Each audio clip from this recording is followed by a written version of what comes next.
was Christmas Eve, and the mother sat close by the fireside there. She was youthful, but still her beautiful face was marked with lines of care. "I never knew," she whispered low, "that a Christmas could be so dark." And she sobbingly pressed a little brown shoe close to her aching heart.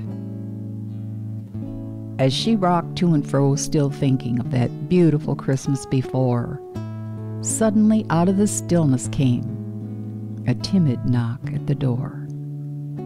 And there stood a ragged urchin, tired and pale and thin.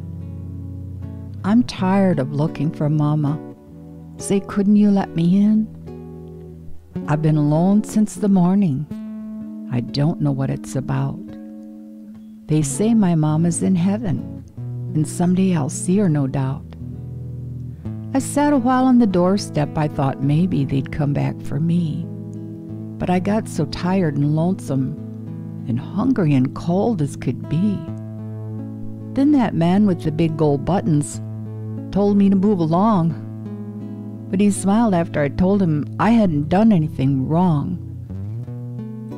Then he showed me the way to your doorstep and said if I'd be real polite, that perhaps you would give me some supper and a place to sleep for tonight.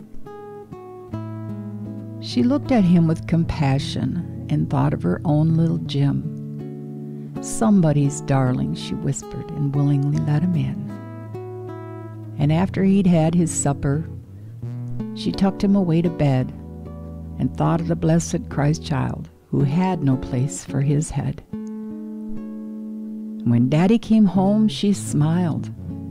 It was the first that he'd seen in weeks. "Shh, he mustn't awaken.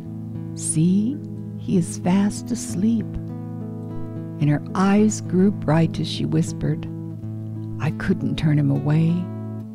He was so little and lonely, and tomorrow is Christmas Day." And when I thought of the Christ child who had no place for his head, somehow I had to place him in our own little Jimmy's bed. So Mama hung up a stocking, and Daddy went out for a tree, and all was placed where on waking the dear little stranger could see. But the mother that night in her dreaming had a beautiful vision fair of 3 little children waiting for her on the golden stair. On coming near, she knew them. One was her own little Jim. The other one was the stranger that she'd just taken in. But the third one spoke. 'Twas the Christ child, the most radiant one of the 3. When you opened your door to the stranger, you did it for Jimmy and me.